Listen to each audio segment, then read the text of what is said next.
I don't even know what gazumping, like when was the last time you used the word gazumping?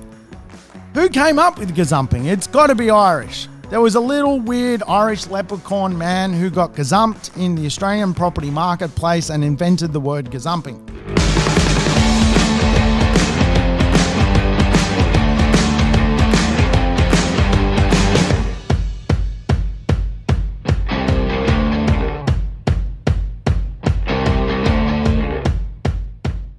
Welcome to the Urban Property Investor. I'm your host, Sam Saggers, here to help you crack the code of real estate wealth. Today's show is part 2 of how to go and buy real estate in a rising market, albeit this particular program is centered around a little bit around the idea of contract law. Real estate is actually a title. It's real. It's got real value, but to get your hands on that little piece of paper, that amazing title, you have to go through a bit of an arm wrestle to get to the other side. And I want to talk about that arm wrestle because I think today in this rising marketplace where real estate is skyrocketing in value, people are being pushed pillar to post and may just end up buying the wrong property in the wrong suburb, in the wrong location, wake up in a couple of years' time a little bit disappointed with what they've gone out and rushed into buying.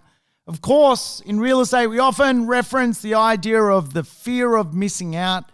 And I tell you what, it does seem to feel like the coronavirus isn't the only virus spreading through the world at the moment. The fear of missing out on real estate is certainly absolutely causing a little bit of concern for many people in the marketplace. They are rushing out and buying real estate left, right, in center with really no checks and balances to what they are doing.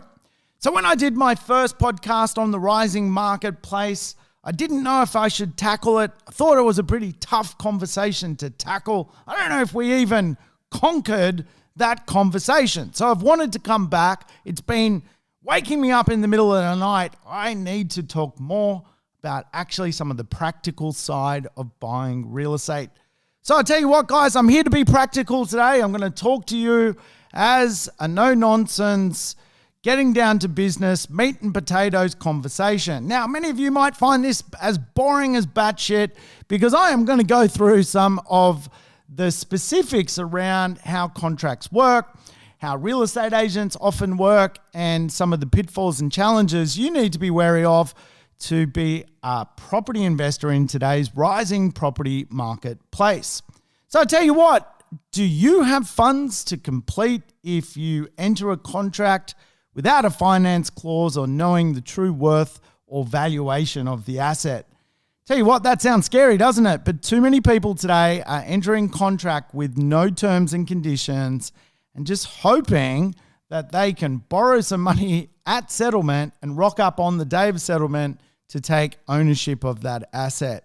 I tell you what, we are seeing properties actually sell faster than business suits or shirts. Yes, people are spending 1-2 times at an inspection at an open home, perhaps seeing a property for 15-20 minutes and entering contract very quickly.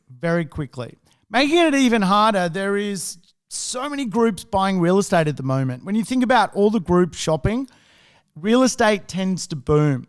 And I often teach people about booms by explaining when all groups want to shop at once, you fundamentally have a bit of a boom on your hands. Remember, there are different groups that shop in real estate.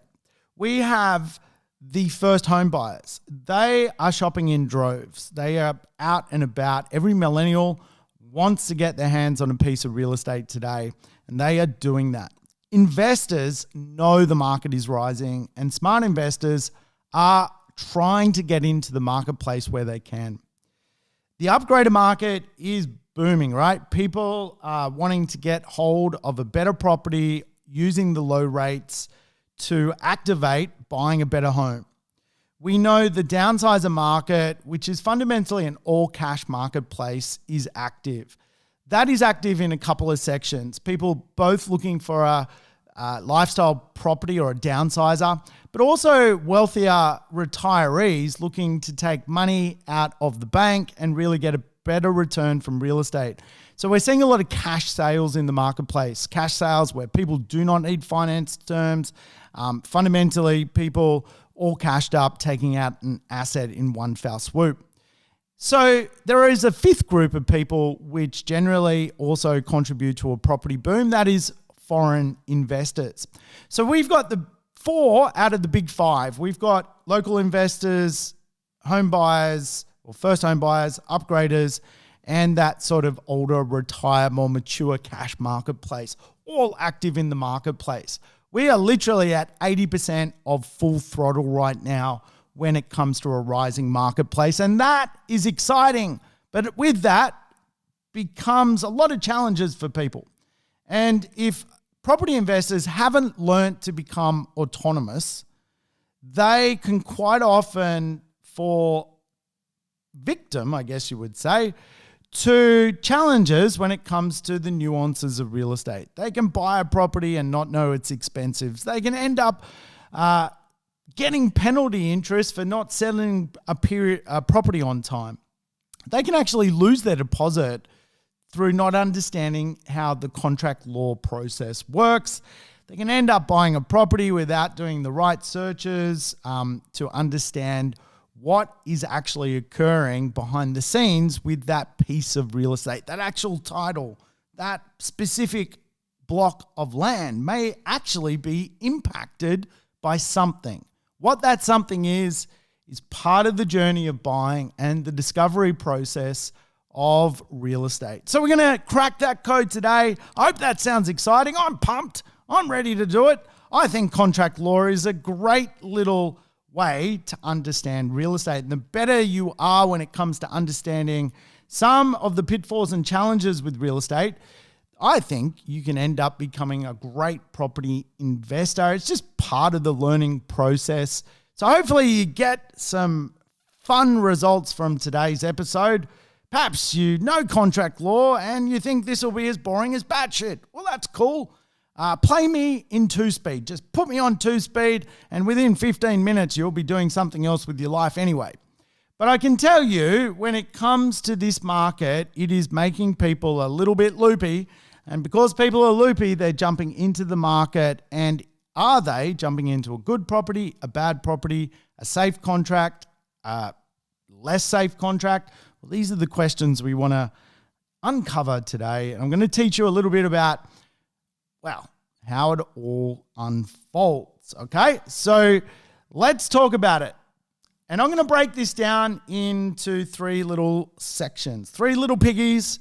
First little piggy is before buying. Second little piggy is entering contract. And third little piggy is kind of the settlement process. So the first part of the puzzle is we've got to go out and find real estate. And I think in my previous podcast, I tried to do service into what you need to think about when you're going to buy real estate, what kind of analysis you need to do, how to search suburbs, how to start with 20 properties and end up with one. So go back and listen to that episode. You might like that episode. But if we've gone past that episode, by the way, all of my podcasts are fundamentally lessons on real estate. So you can go back to the first episode and you'll learn something. You can go to episode 7. You can go to The Secret Language of Real Estate. That's a great episode. Go check them all out because for the most part, 95% of them is not really time-bound around a specific thing occurring, right? So the first thing we need to understand about real estate and the first little piggy, which is before you go buying, is you're going to need to have a budget, right, when it comes to due diligence. Because going off and buying a property without getting a building report, a pest report, doing strata searches, if it's a much older property, doing a plumbing report or a drainage report, you're going to potentially end up buying something which causes you future problems as a property investor. It's very easy to pay for research, but because research costs money, many people avoid that process. They don't get their contract reviewed by a lawyer. A lawyer is going to charge you $250, $350, maybe $500 to review a contract. Can you imagine if you're looking at 10 different deals and you've got to pay $300 for a contract review? That's $3,000 right there. Building and pest inspections, I mean, they can range from sort of $500 to well over $1,500 if it's a larger home. Pest inspections, looking for termites, and strata searches. I mean, all of this is something that you've just got to factor in to your purchasing process. And again, you've got to set yourself a budget up. I think a good budget, to be brutally honest, is around $5,000 to buy a property. If you can get through the funnel of looking at 20 deals and end up with the right one, really you should be able to do a lot of research with around $5,000. Obviously, if a property is a little bit newer, if it's brand new, you probably don't need a pest inspection. But you will need, for example, a handover inspection where people assess defects for real estate. So remember, we're trying to sort of analyze this before we actually enter into the contract. But at this stage, we've got ourselves a really, really good deal. We've positioned ourselves. We want to do the research on this deal. And that's why we're paying for the reports to be done, the contract to be reviewed. Now, when it comes to something that is being reviewed, let's say something comes back a little bit abnormal. That doesn't necessarily mean you need to walk away from the property. In fact, it can be a fantastic way to actually renegotiate the deal. Let's say, for example, some pest problems were occurring on the rear fence. Well, that's not the end of the world. It sounds scary. There's termites eating, 3 pieces of wood out of 400 panels on the rear fence. You've discovered that. That could actually make you $10,000 or $20,000 off the purchase price, because at this point the vendor is fundamentally also fairly committed, and because you've got ammunition, you should use it. So with due diligence, whenever you get ammunition, your job is absolutely to try and use it to your best for your best hope, right? And that's why it's really good quite often to get due diligence done before you go completely unconditional. Because once you go unconditional, if you did find that termite issue, it's really not something where you have the power to renegotiate, right? So just think about due diligence as paid negotiation. It can really broaden your scope for absolutely getting a better price. Quite often, I've seen this, for example, where body corporate schemes fundamentally have a very low or insufficient sinking fund.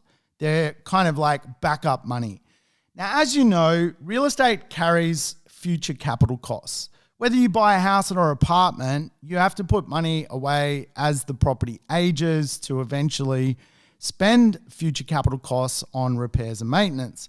The great thing about buying strata properties is quite often many people have put bucket loads of money away for future improvements which have yet to be done. And sometimes that money actually supersedes what any of the improvements could possibly be. For example, you might have an apartment complex where really the only thing you can do to it is give it a lick of paint, which costs $40,000, but in the sinking fund, you've got $200,000. You really do have a great war chest, and in some respects, you're paying for a great war chest in that example. But also, there is examples, for example, where some body corporate schemes really just don't have enough funds in them compared to what the future capital costs are needed to make that property great again. And again, the newer you buy, the less kind of these things are an issue, right? And the older you buy, the more you have to be sort of sensitive about these kind of issues. But again, a really good opportunity to renegotiate. I mean, I've been able to renegotiate on older properties for people that they get, $20,000 worth of money contributed to them for future use in body corporate schemes. In other words, though something may seem insufficient, that is your job to actually then use that challenge to create an opportunity. So with buying real estate, every challenge is actually an opportunity, okay? And the more you sort of comprehend that, the better off you're going to be. So anything that comes up, any fundamental flaw in the asset, you want to use to your advantage to buy, to enter this thing we call a contract. Now, before you enter a contract, there are a few things which I think you need to understand about tenure. Yes, tenure. That's a strange word, isn't it? We don't use that every day. I'll have 2 tenures, thanks. No, we never use tenure. But today, we're going to use tenure.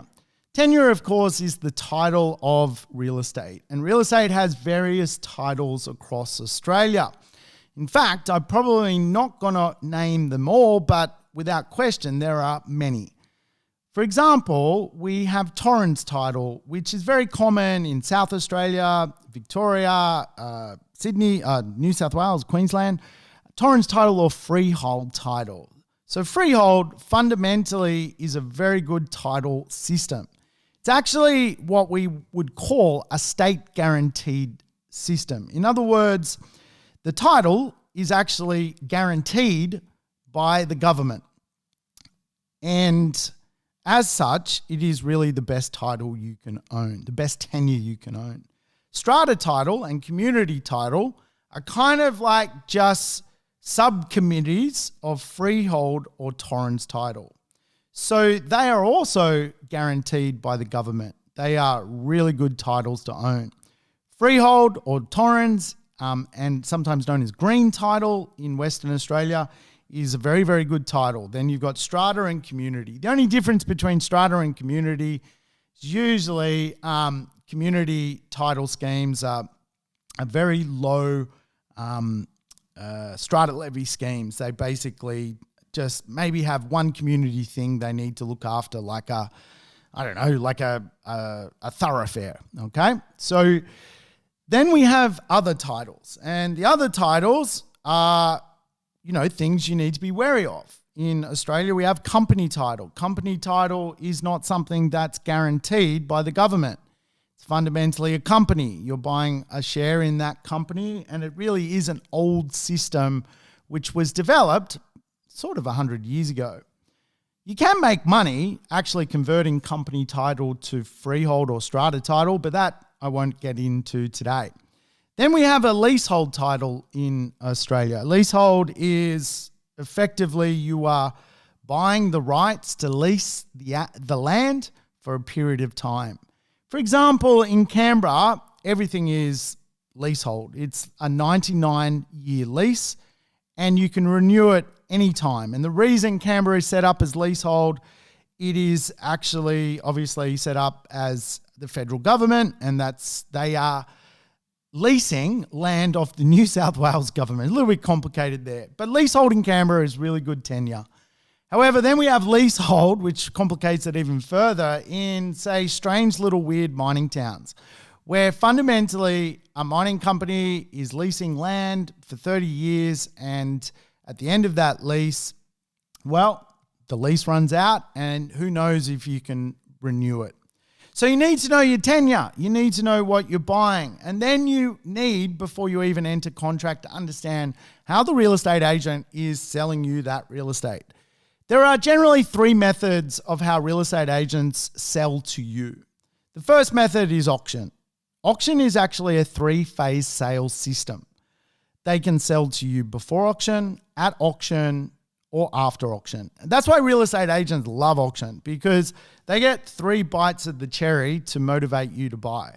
Hey, buy this thing before it gets to auction. The day of auction, you're going to pay too much. Then at auction, it's like you've got to compete with other bidders. Then after auction, you obviously may have a little bit more bargaining power if it does actually pass in at auction. However, at auction, You got to rock up with 10% on the day and you don't get any cooling off or anything like that. You are basically committed at that point. 30 to 42 days later, you got to settle. Another simple way to buy real estate here in Australia is often called private treaty, sale by private treaty. Private treaty allows you to create rather like an offer and acceptance. Once that offer that you've put forward is accepted, you enter into a contract which legally binds you to buy the asset. That contract can be subject to a few terms, a private treaty sale. For the most part in a rising market though, we are dealing with a private treaty contract which has no contingencies, right? Can't even say it. And so that's the challenging part. Particularly, for example, in New South Wales, it's not often common to get subject terms in a contract. More common in Victoria and Queensland to get, for example, a contract term of subject to finance or subject to inspections or subject to something. So we need to be very wary as buyers as to how the best way we can play the game. And not all buyers are built equally. There are cash buyers in the market that have no problem with buying straight up, no finance clause, cash unconditional. Then there are first home buyers who are more or less relying on grants and boosts and support from family, and they need a little bit of time to piece it all together. Hey, in real estate, there's no right or wrong, there just is. So throw any term out there, see what you can do with it. Again, I might actually in this podcast, I might put together my terms or offer sheet for you and post it in the notes. So you got an offer sheet. The final way of buying real estate typically is an expression of interest. An expression of interest just basically says you're prepared to put your foot forward, and pending your due diligence and research, you're going to actually enter a contract. So quite often, expression of interest is a nice way to buy. It just means the first person who puts their best foot forward gets to get into contract first. And quite often, that is probably the least used version of buying real estate because, well, you know, there tends to be, the ability for the buyer to kind of back out. There is sale by tender, which basically means highest priced on the day must enter contract, but sale by expression of interest is a little bit different, where you've got a little bit of due diligence before you're asked to enter contract. And quite often you see in the new property market sector, you generally work by sort of sale by expression of interest that then creates a contract. Now, then there's some crazy shit like Irish things called gazumping. I don't even know what gazumping, when was the last time you used the word gazumping? Who came up with gazumping? It's got to be Irish. There was a little weird Irish leprechaun man who got gazumped in the Australian property marketplace and invented the word gazumping. But fundamentally what gazumping is you can go to all this trouble to go and buy real estate. You can pay for building, pest, finance, inspections, valuations. You can do title searches, research. But unless you're in contract, unless you're unconditional, the vendor still has the right to go and sell that property to someone else. They can take other offers, and unless you put your best foot forward and go unconditional, there is a risk that you go to the trouble of spending money on research and not get the deal, even though the vendor has committed to you. It's kind of this weird little, nuance of buying real estate. It's never done until the fat lady sings, so to speak, and that is so true when it comes to the real estate economy.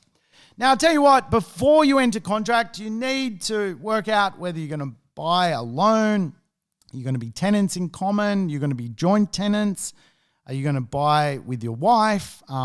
Typically, to do that, you can fundamentally enter a contract where if you were to pass away, instantly that contract passes over to your spouse. Then you can enter a contract where people have a shareholding in that contract. So you've got to work out which one you are, tenants in common or joint tenants. And right now, I keep on forgetting the difference between the two. I should know that. That is a principle 101 principle. I think it's tenants in common is actually, husband and wife buying together. It's naturally the shares get passed to one to the other. And joint tenants is actually the idea that you're going to buy with someone else, but you're going to highlight the shareholding to begin with. So I might put in 60%, you put in 40%, let's go buy. That is fundamentally a shareholding arrangement when it comes to the ownership. So now we've worked out how we're going to buy. We've worked out we need to do due diligence. Due diligence isn't the end of the world. You can use it to renegotiate a contract. As the contract renegotiations are done, you've worked out your tenure, fundamentally your title. You've avoided being gazumped. And now's the day you're going to enter contract to buy the property. Now, quite often, again, if you're entering a contract, you may be asked to waive a cooling off on that contract. Now, typically, many contracts, it changes from state to state, but will offer you 3 to 5 business days to change your mind and cool off. However, you do need to pay a fee to cool off, and that fee is usually 0.25%, which roughly covers the vendor's cost to do the contract in the first place and pay their lawyer. So what happens is many contracts, the agent will ask you to waive any cooling off rights, which is in the vendor's best interest to ask you to do that. And depending on the market, if there's a lot of interest, quite often you just basically need to do that. But again, I think you need some good offer documents, and I'm going to put it in the show notes because I want you to end up buying a property with a little bit of a get out of jail free card, maybe a 7-day finance clause or a 14-day finance clause, subject to valuation, these kind of things. I understand some of that is not practical right now, and we all need to use our best wits to get through this concept known as buying real estate in a rising marketplace. Now, in a contract for sale, your lawyer will review that. And this is where state law and territory law, it's also muddled up. New South Wales law system is completely different to Victoria, which is completely different to Queensland, which is way different to Western Australia. It is all so wacky. I really wish one day they would just create a unified national Australian property marketplace where every contract law decision was the same. But I doubt they ever will because everyone wants to look after their own interests. And as we've seen with coronavirus, Australia is really a land of 7 prime ministers with 7 different agendas. So we can probably throw that one out of the window. But a contract, for example, in New South Wales, will actually disclose to you things like easements, covenants, right-of-ways. They will disclose to you, for example, your sewerage diagram. They will basically give you everything that is on that title registered so that you can read the contract and see if there's something weird on that title. In other states, that is not done. The contract that you are entering in does not have all the weird shit of the title. So you need to engage typically a conveyancer, but I prefer to engage a property lawyer. Property lawyers cost roughly about $700 more than a conveyancer, but when the shit goes wrong, you want a property lawyer, right? Because that's what their expertise is. Conveyancers generally basically exchange the real estate and eventually sell it for you.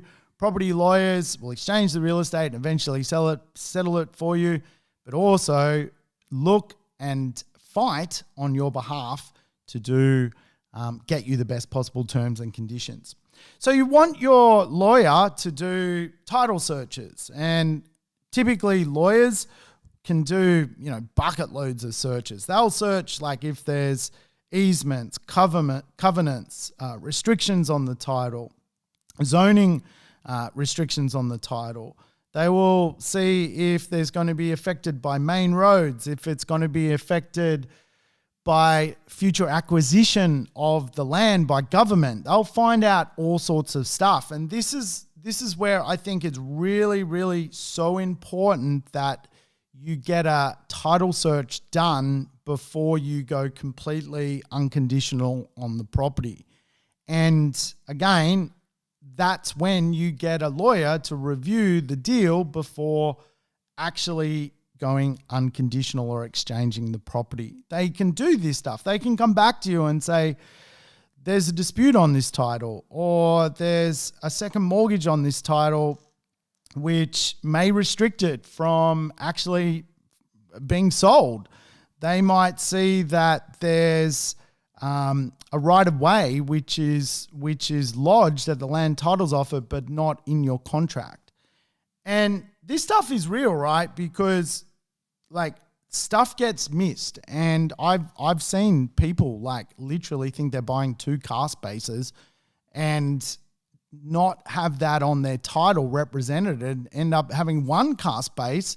10 years later, they've been parking in the same spot in the 2 car spaces. When they go to sell the property's only got 1 car space on it. It was never registered properly. It just turns into a future absolute ordeal for people.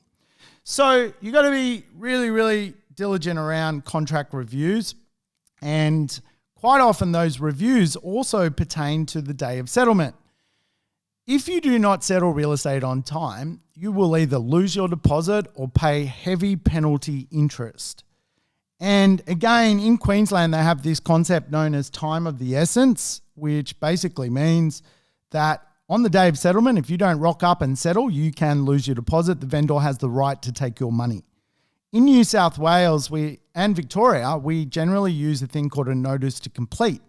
Fundamentally, what that means, if you do not settle on the day of settlement, you will be issued a notice to complete, and that notice to complete generally gives you a further 14 days to settle. During that 14 days to settle, you will be paying penalty interest. So most contracts also carry a penalty, and the penalties can range from 20% interest to you can negotiate down to no interest, right? So my team's always big on the penalty. We've got to fix the penalty interest, SAGs. If the penalty interest is too high on that one, let's renegotiate. They love penalty interest. I've got a lady who works for me called Lila. She's amazing. She's like the German train station. Everything has to run on time, and without question, penalty interest has to be sorted out before I can bring a deal to market for my clients. I've got to make sure it's virtually nothing. She hates penalty interest. I don't know why.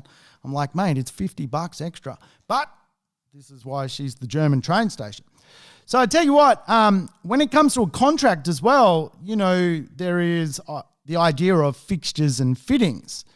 And fixtures are generally things that are attached or fixed to the property, while fittings are things which, they can be moved around, right? Such as, a picture, a mirror, for example, is a fitting. You can move it. However, both fixtures and fittings make up a contract for sale. And again, you want to make sure that when you're assessing and looking at the contract, all the fixtures are included, because that's what you're buying. You're buying something fixed to the property. You're buying the pergola. You're buying the shed. They are fixed, right? And then you've got fittings, which, for all intensive purposes, can be taken away. And, I remember buying a property and I thought a built-in microwave was a fixture, and the seller thought it was a fitting, and we had a dispute over a microwave, which with my cavalier nature, I succumbed to letting him have the microwave.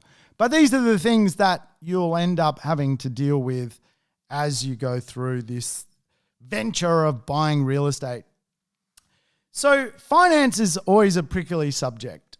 A lot of people like to get finance approvals before even going shopping in real estate. Some people know they can buy real estate and then basically go unconditional, and by the time they settle, basically produce finance for the day of settlement. There's no right or wrong. However, if you've got a prickly situation in your background and you've got a little bit of chaos when it comes to your credibility about borrowing money, I suggest finance terms. I suggest organizing finance before shopping. If you're cashed up and you know what you're doing and you're very autonomous when it comes to this mastery of real estate, I get it. Some of the best deals in the marketplace have to be done quickly. And, I did a deal in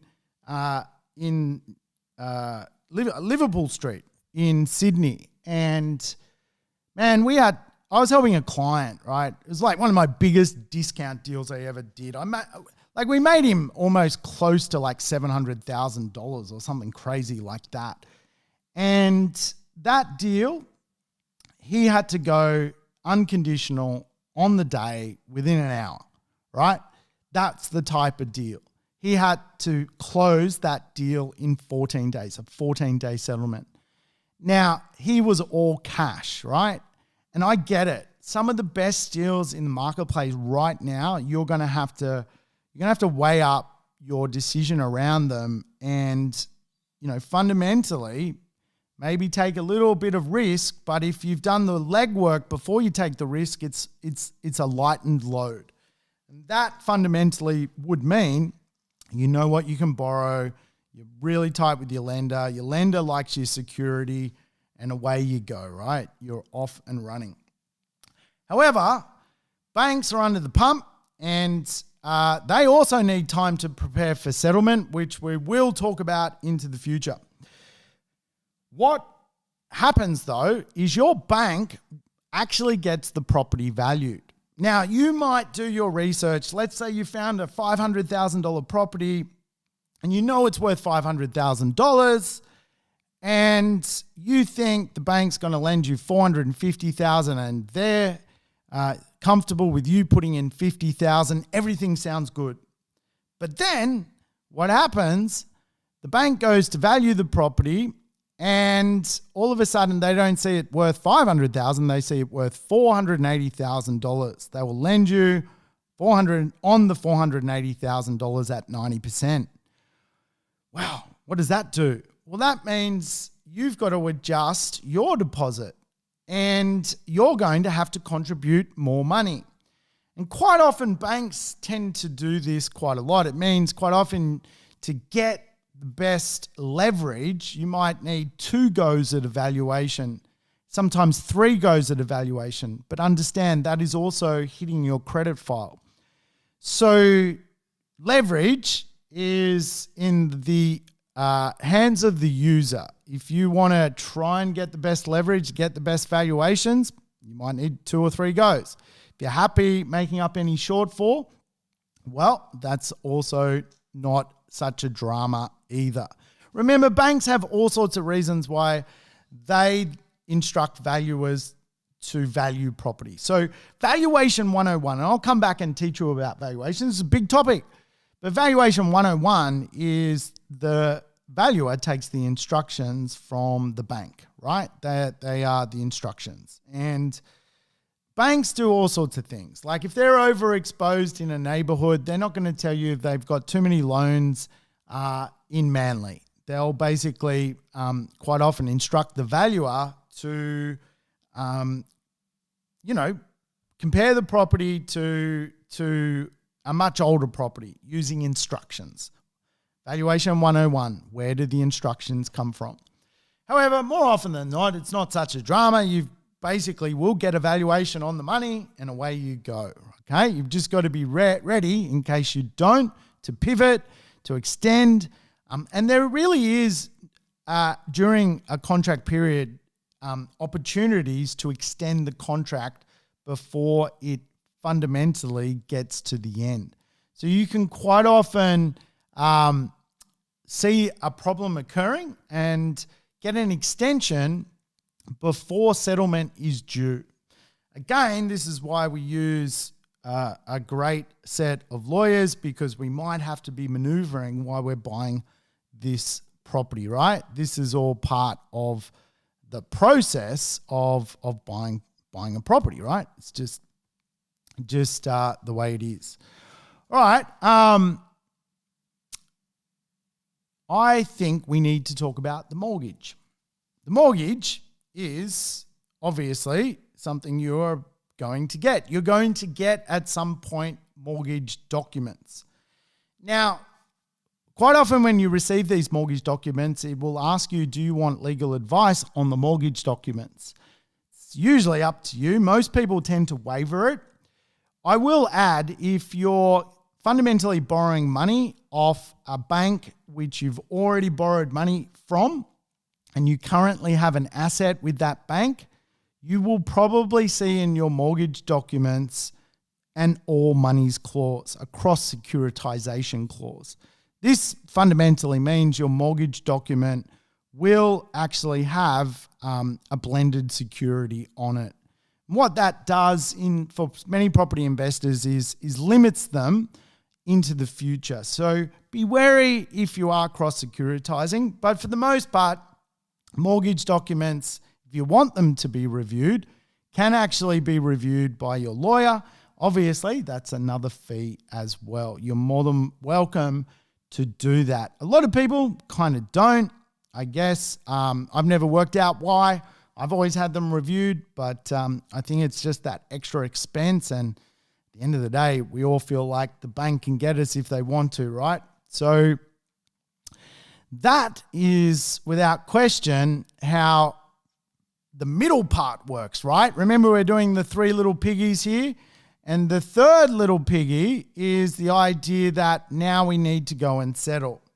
This is where things like stamp duty start to come into play and disbursements. Your lawyer or the conveyancer is going to send you basically a settlement sheet, which is going to have more costs than you thought. You're going to be like, oh, I didn't know I had to pay council rates in advance or strata levies in advance, or I've got the stamp duty on the same day that needs to be clear with the titles office. So again, you've just got to be ready for this, and you've got to be ready to pay insurance, because your lender will want the asset insured before they release the money to you to settle the property. So again, we've got some of these kind of weird nuances which we have to be across on our way to settlement. Hey, I hope you've enjoyed this episode of The Urban Property Investor. Hope these little tips and tidbits gives you some insights into how to go out and enter a contract and some of the pitfalls behind that. Hey, I actually liked bringing in this episode. I think we should have done it. I'm pumped. Yeah. Hey, next week I'm going to come back and I'm going to talk to you about the idea of becoming a master in real estate, mastering something. And I want to help you understand that real estate is a bit of a long-term vehicle, and hopefully I can give you some insights into mastering this crazy thing we called real estate. Hey, thanks for your time. I'll catch you soon on the next episode of The Urban Property Investor. Thanks for tuning in to The Urban Property Investor. To never miss an episode, make sure you subscribe to the podcast on your favorite app or on YouTube. I would love it if you could give the show a rating and share it with your friends and family. In between episodes, you can always keep in touch with me by connecting on social media over Facebook, Instagram, or LinkedIn. Until we meet again on the next episode of The Urban Property Investor, take care and bye for now.